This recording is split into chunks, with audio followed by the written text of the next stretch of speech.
Part 3. Suddenly, there was a loud shout. When I realized it was Long John Silver's parrot, I turned to run, but... Who's there? Bring a torch, Dick. A torch was lighted, and I saw that Silver now controlled the log house. I was worried about Dr. Livesey and the others. So here's Jim Hawkins. Now, isn't that nice? What happened to my friends? I'll tell you the truth, Jim. I've always liked you, and want you to have your share. Your friends have turned against you, so you'll have to join Captain Silver. If you want to join me, good. But if you don't, Jim, just say so.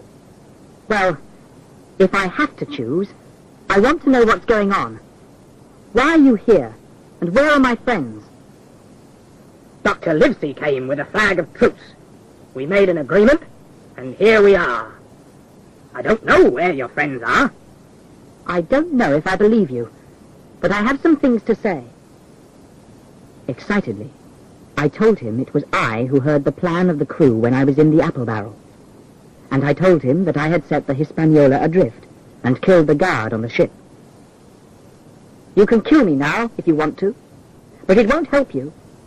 If you let me live, I'll try to save you all from hanging. I'll show you, you little... What do you think you're doing? I'm the captain here. I'll teach you. If you go against me again, you won't live another day.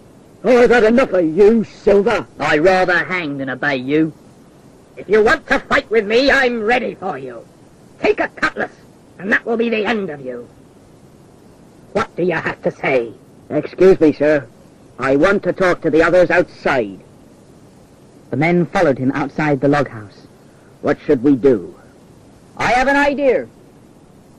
Your life is in danger, but I'll protect you, and then you'll save me from hanging. Have a drink. There's going to be trouble. Do you know why the doctor gave me the treasure map?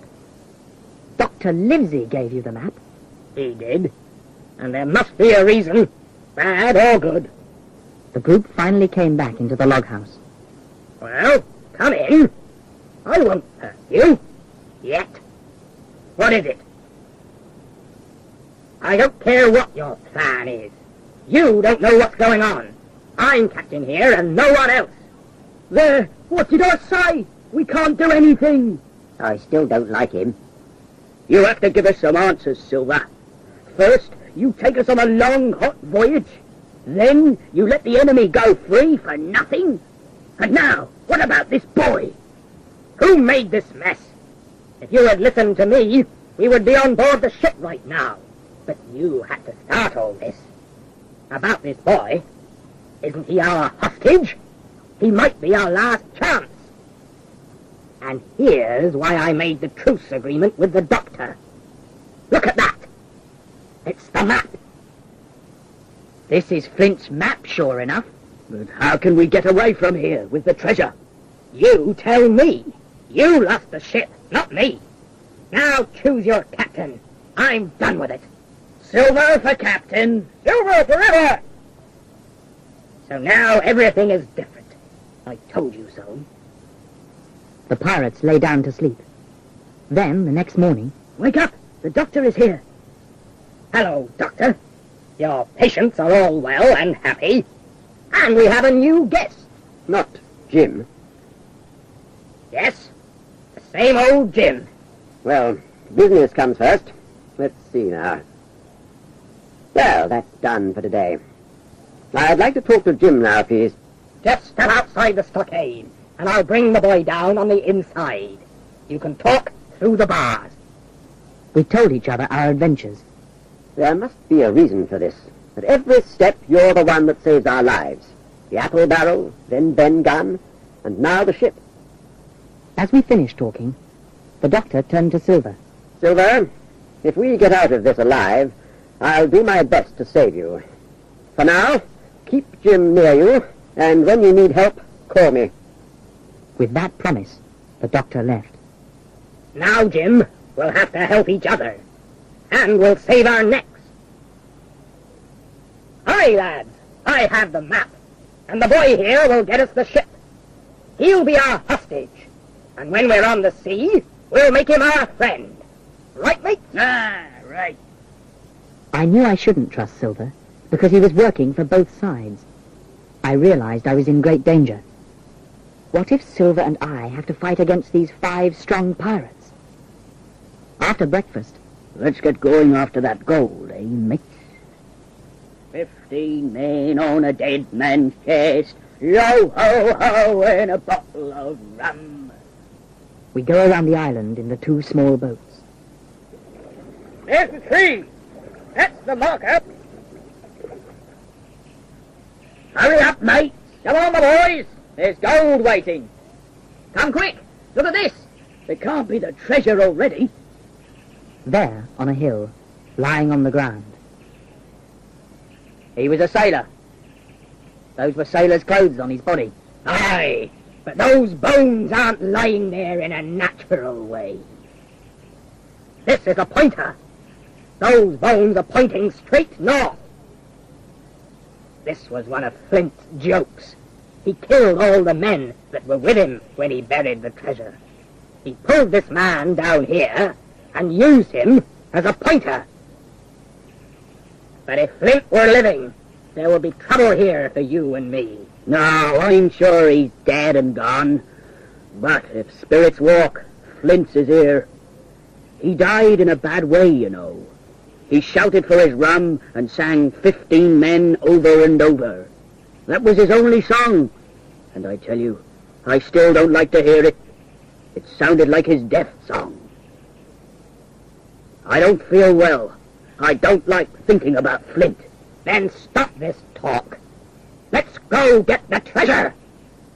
Thinking about the bones and Flint, the pirates became silent. Suddenly, from the forest, 15 men on a dead man's chest. Yo-ho-ho, and a bottle of rum. the men were terrified. Oh my God, it's Flint. But then the song ended. We have to look around. That voice, it's someone we know, even though I can't name it. Suddenly, the voice came again. Darby McGraw, get the rum, Darby. That does it. Let's go. Mates, I'm here to get that gold. And no man or spirit is going to stop me. Be careful, John. Don't go against the spirit. Spirit? There was an echo.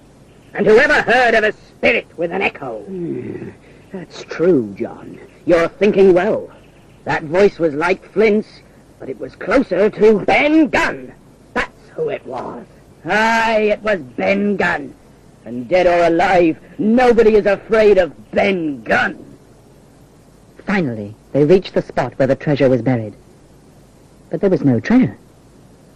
As several pirates jumped into the hole, Silver spoke softly to me. Jim, take this and be ready for trouble. So this is the treasure, is it? Some agreement you made, you fool? Mates, look at those two over there. One's a man with only one leg, and the other is just a young boy.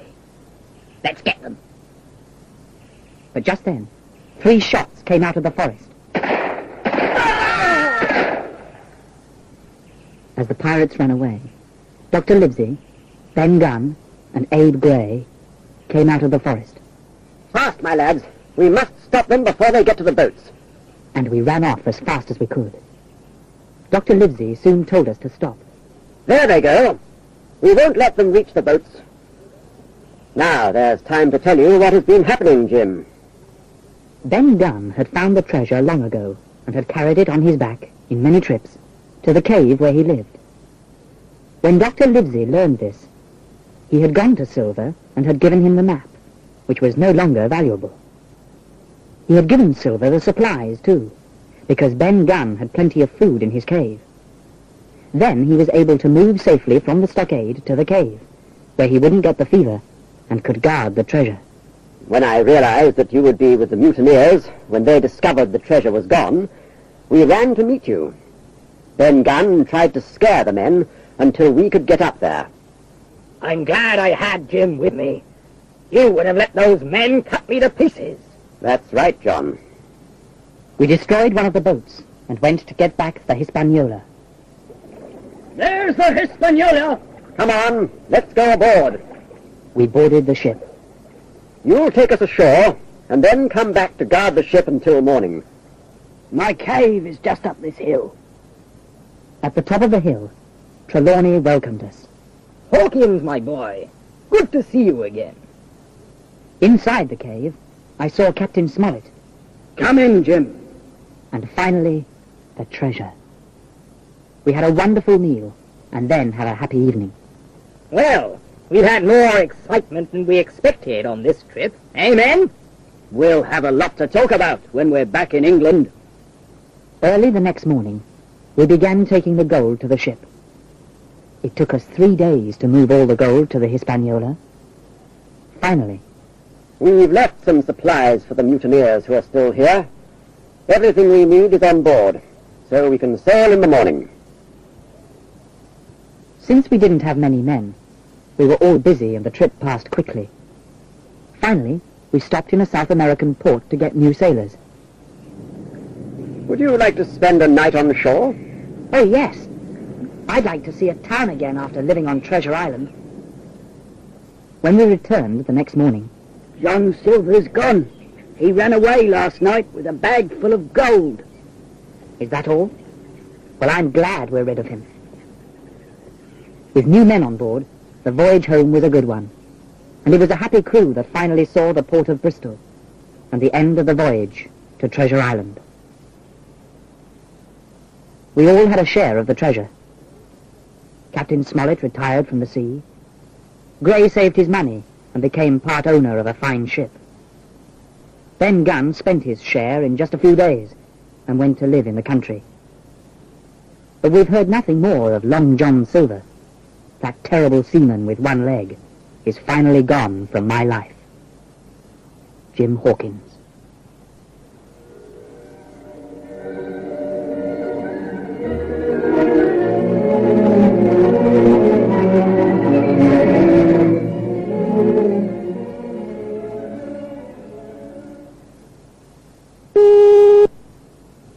That is the end of part 3.